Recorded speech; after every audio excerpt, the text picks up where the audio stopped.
ఎవరితో ఉంటున్నావు? మళ్ళీ అదే క్వశ్చన్ అడుగుతారేంటి మేడం? ఎవరైనా ఎవరితో ఉంటారు? వాళ్ళ అమ్మ నాన్నతో ఉంటారు. అలాగే నేను మా అమ్మ నాన్నతో ఉన్నాను. అయ్యో, రేఖ రేఖ రేఖ రేఖ, అసలు ఏమైంది రేఖ నీకు? ఎందుకలా టెన్షన్ పడుతూ గ్యాప్ లేకుండా తాగేస్తున్నావు? ఆ అబ్బాయి ఎవరో ఇంటికొచ్చి ఐశ్వర్యకి నెక్లెస్ ఇచ్చి వెళ్ళినప్పటి నుంచి నిన్ను గమనిస్తూనే ఉన్నాను. నువ్వు చాలా కంగారు పడుతున్నావు. ఇన్నేళ్లలో నువ్వు ఇలా భయపడటం నేను ఎప్పుడు చూడలేదు రేఖ. అసలు ఏం జరిగింది? ఆ అబ్బాయికి నీకు ఏంటి సంబంధం? చెప్పు రేఖ, ఆ అబ్బాయికి నీకు ఏంటి సంబంధం? చెప్పు రేఖ.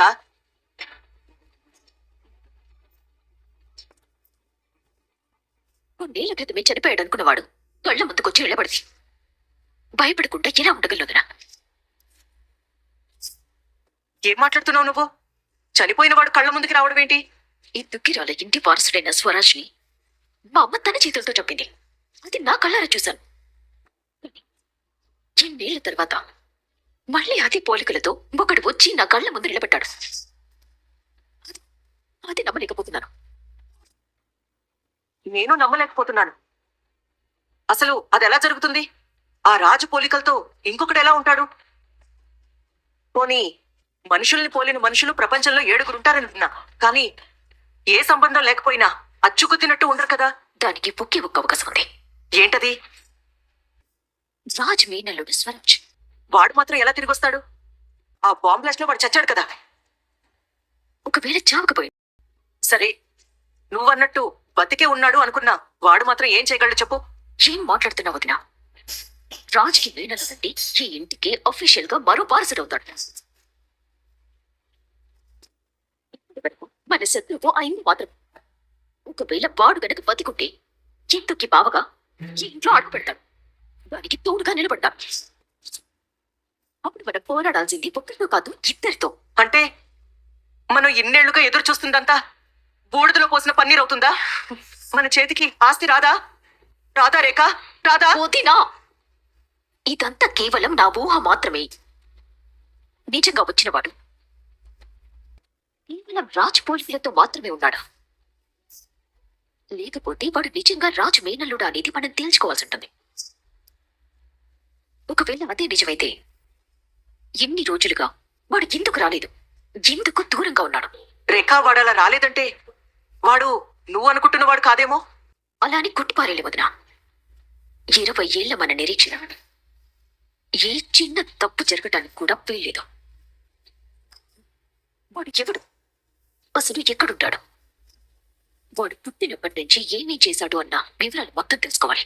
అప్పుడు కానీ నేను ప్రసిద్ధంగా ఉండలేను.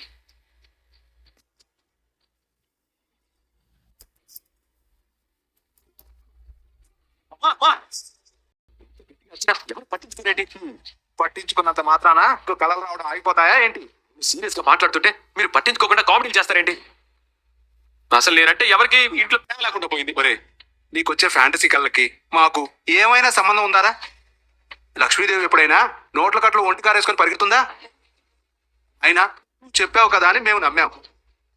అర్ధరాత్రి ఏదో తగలబడుతుంది అంటావు, అదేమిటంటే తెలీదు అంటావు. నీకే తెలియనప్పుడు మేము తెలుసుకుని మాత్రం ఏం చేస్తాంరా? నిజంగా ఈసారి కూడా అదే కాల్ వచ్చిందన్న. ఏదో ఒక వ్యాన్ కాలిపోతున్నట్టు కనిపించింది. అందులో నుంచి ఒకడు ఎగురుకుంటూ బయటకు వచ్చి పడిపోవడం కూడా కనిపించింది అన్న.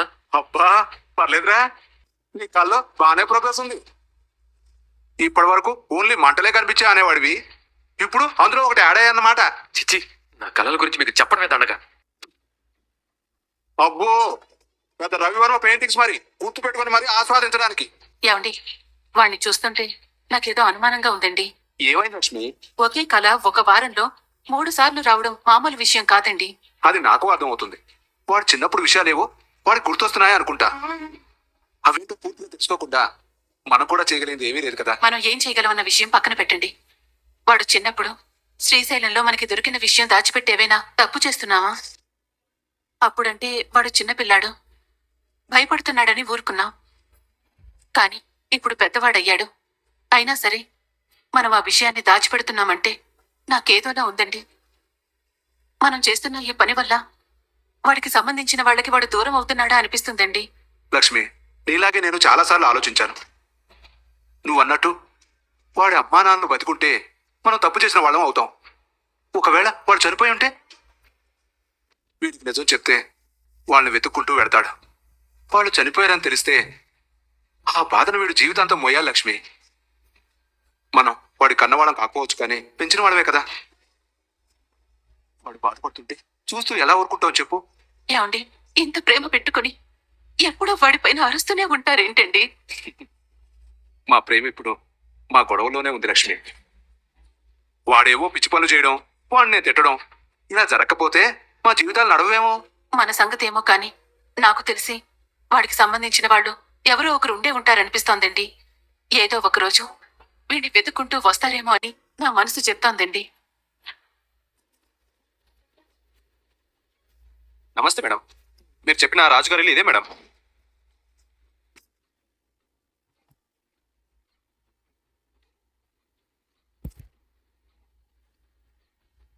నానా నానా, నీకు ఎన్నిసార్లు చెప్పాను మొక్కలకి నీళ్లు పోసేటప్పుడు చూసిపోయి మన్ను మొత్తం అంతా నా బైక్ మీద పడుతుందని. చూడు నా బైక్ ఎలా తయారైందో. ఇప్పుడు ఏమైందిరా? ఎందుకలా అరుస్తున్నావు? ఆ, బైక్ చూడు ఎలా పాడైపోయిందో. ఇదిగో, ఆ మొక్కకు రోజు నీళ్లు పోయడం వల్ల కనీసం పూలైనా ఇస్తుంది. నీ వల్ల గానీ నీ బైక్ వల్ల గానీ నాకేమైనా ప్రయోజనం ఉందా? అలాంటప్పుడు దీని గురించి ఎందుకు పట్టించుకోవాలా? ఊరుకోండి. కొడుకన్నాక ఖర్చులు, బిజినెస్ అన్నాక అప్పులు రాకుండా ఉంటాయా ఏంటి? ఇదిగో, వీడి దయ వల్ల ఖర్చులు అప్పుడే మిగిలాయి. చూడు, నువ్వు నా మనిషివని వాళ్ళకి అనుమానం రాకూడదు. వాళ్ళకి ఆ రాజుగాడికి సంబంధం ఏంటి? ఆ రాజు నిజంగానే వాళ్ళకి పుట్టిన కొడుక? అసలు వీళ్ళు ఎప్పటి నుంచి ఉంటున్నారు? ఈ డీటెయిల్స్ మొత్తం నాకు కావాలి. సరే మేడం. ఫోన్ ఆన్ చేసి పెట్టుకుని లైన్లోనే ఉండవు. వాళ్ళు మాట్లాడే ప్రతి మాట నేను వినాలి. Okay madam. Okay madam. వెళ్ళు.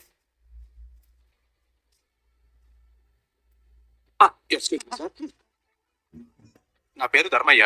ధర్మం చేయాలా బాబు? చేతులు ఖాళీగా లేవు నాయనా, వెళ్ళిరా. చాలే ఊరుకోండి. ముష్టోడు ఎవడైనా ఇన్షర్ట్ వేసుకొని చేతిలో బుక్ పట్టుకొని వస్తాడా?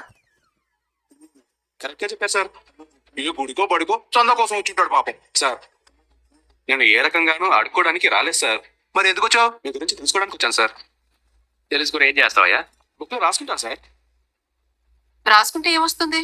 జనాభా లెక్కలో మీ పేరు వస్తుంది. ఓ, ఏంటి నువ్వు జనాభా లెక్కల కోసం వచ్చావా? ముందు ఆ విషయం చెప్పాలి కదయ్యా.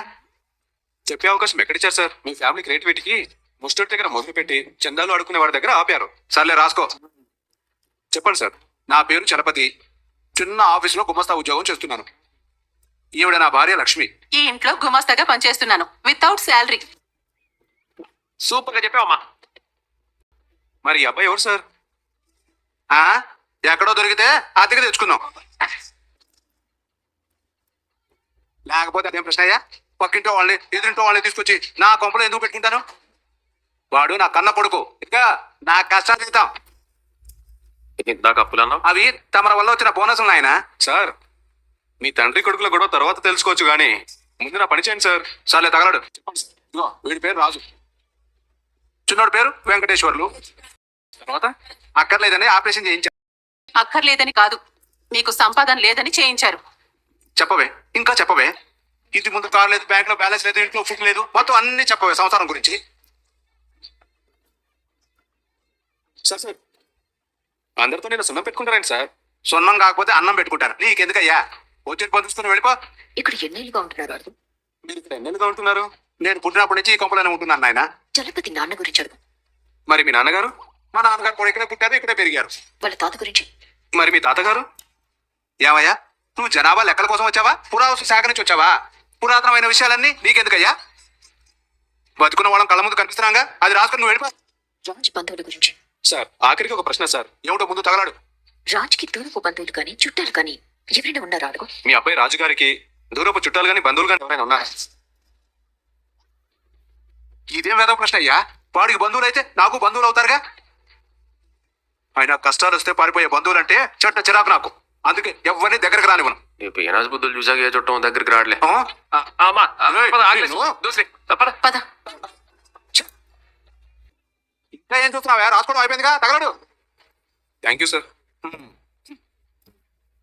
వీళ్ళు చెప్పిన దాన్ని బట్టి చూస్తే ఈ రాజుగాడికి ఆ దుఃఖిరాల ఇంటికి ఎలాంటి సంబంధం లేదు. అనవసరంగా నేను భయపడ్డాను. అయినా వీడికి ఆ స్వరాజ్కి నక్కకి నాగలో కనుకున్నంత తేడా ఉంది. హ్యాపీగా నెక్లెస్ అమ్మేసి ఆ రాకేష్ గారికి డబ్బులు ఇచ్చేద్దాం అనుకుంటే ప్లాన్ మొత్తం ఫెయిల్ అయిపోయింది. ఇప్పటికిప్పుడు 10 లక్షలంటే ఎక్కడి నుంచి తీసుకురావాలి? అబ్బా, అలా అనుకోగానే ఇలా కాల్ చేస్తున్నాడు. ఇప్పుడు వీడు ఫోన్ లిఫ్ట్ చేయకపోయినా ప్రాబ్లమే. నేరుగా ఇంటికి వచ్చేస్తానని బ్లాక్మెయిల్ చేస్తున్నాడు. హాయ్ రాకేష్, నేనే నీకు కాల్ చేద్దాం అనుకున్నాను. నేను కూడా చేస్తామని ఇప్పటి వరకు వెయిట్ చేశాను.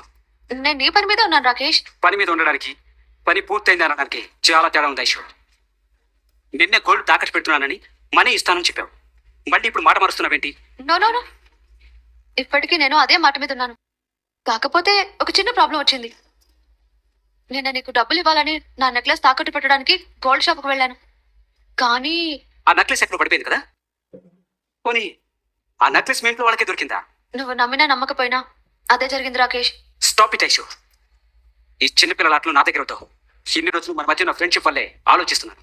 లేకపోతే మీ ఆంటీ ముందు వచ్చి మాట్లాడటం నాకు క్షణం పట్టదు. No no no no, please ఆ పని మాత్రం చేయకు ప్లీజ్. నాకు కొంచెం టైం ఇవ్వు. నీ మనీని గ్యారంటీగా ఇచ్చేస్తాను ప్లీజ్. ఎప్పుడు ఇస్తావు? జస్ట్ ఒక 1 వీక్ టైం ఇవ్వు, నేను పక్కాగా ఇచ్చేస్తాను. నువ్వు ఇలాంటి డేట్స్ చెప్పడం నేను వినడం అంతా అయిపోయింది ఐశ్వర్. ఇక నీకు టైం ఇవ్వడం కుదరదు. Just 2 days అవుతానంతే. ఆ తర్వాత నువ్వేం చెప్పినా నేను విన్నావు. నేరుగా వచ్చి మీ ఆంటీ దగ్గర సెటిల్ చేసుకుంటాను. అలా అని కాదు రాకేష్, ప్లీజ్ ఒక్కసారి నా మాట విను. అంత మనీ ఒకేసారి అంటే నాకు చాలా కష్టం అవుతుంది. ఇంకొంచెం టైం ఇవ్వు. హలో హలో, పెట్టేశాడు idiot.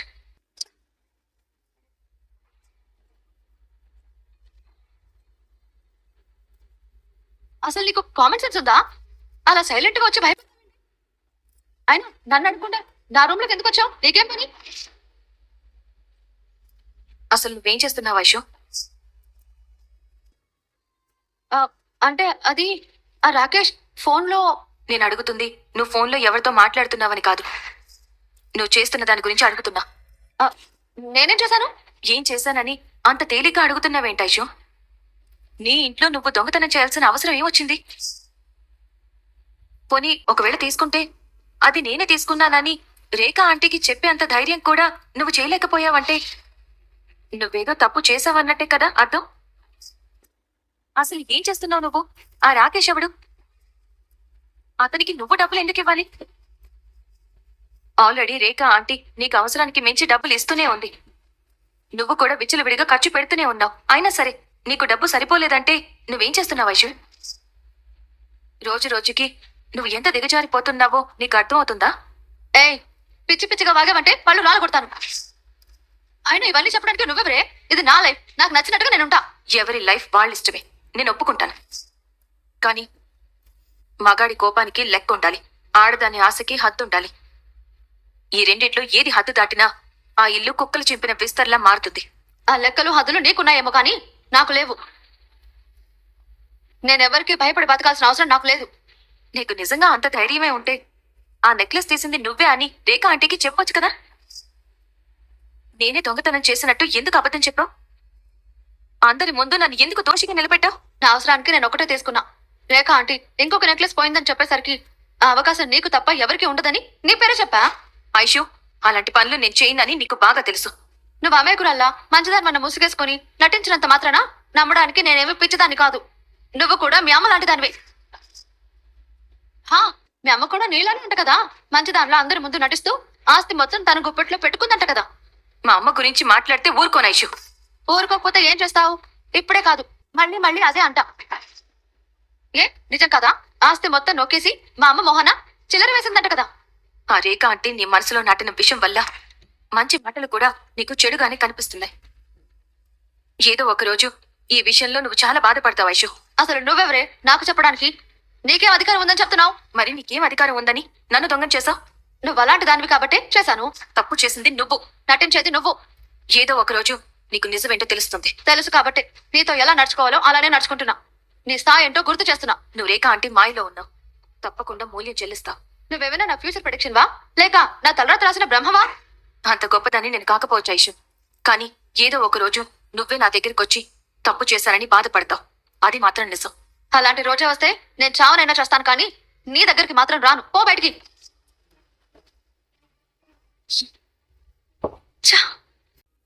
Madam order please. Friend వస్తారు, వచ్చాక చెప్తాను. Okay madam. ఈ రెస్టారెంట్కేగా తనని రమ్మని చెప్పా. అవును, ఈ రోజు నా చేత నువ్వు ఎలా అయినా నా రోజాని ఇంప్రెస్ అయ్యేలా చేయిస్తానన్నావు. ఒక ప్రేమికుడిగా చెప్తున్నాను, మాట తప్పనుకో, నాలాగే జీవితాంతం సింగిల్ గానే మిగిలిపోతావు. Thank you. ఆ? అదేంటి థ్యాంక్ యూ? సింగిల్ గా ఉండడం ఒక వరం. అది నీకు ఇప్పుడే తెలియదులే. నీలాంటి బ్రెయిన్ కి టైం పడుతుంది. ఇప్పుడు ఏంటి, నాకు హెల్ప్ చేస్తానంటావా లేదంటావా? బాబు, నిన్ను వదిలించుకోవడం కోసమైనా నీ లవ్ ని సక్సెస్ చేస్తాను. కానీ ముందు నువ్వు ఆ బ్లూటూత్ ని చెవిలో పెట్టుకుని వెళ్ళు. నేను మాట్లాడే ప్రతి మాట మిస్ చేయకుండా నువ్వు తనతో మాట్లాడు. ఆ అమ్మాయి ఎందుకు ఇంప్రెస్ అవుదో నేను చూస్తాను. Thank you so much. నీకు నా అంత మంచివాడు కాకపోయినా కాస్త మంచివాడే దొరుకుతాడులే. నీ మొహం. ముందు వెళ్ళి నేను చెప్పినట్టు మాట్లాడు. ఆ? అదేంటి నేను వెళ్ళడం, నువ్వు రావా? నేనెందుకు? నువ్వు వస్తే నాకు కొంచెం ధైర్యంగా ఉంటుంది. పద. ఇందు వేసే ఒక్క వేలిముద్రతో దుగ్గిరాల కుటుంబానికి సంబంధించిన మొత్తం ఆస్తి నీ పేరు మీదకి వచ్చేస్తుంది. ఏం చేస్తున్నావు నువ్వు? ఐరన్ చేయమని చీరేస్తున్నాను. ఇక ఈ ఇంట్లో ఇలాంటివి నడవడానికి వీల్లేదు.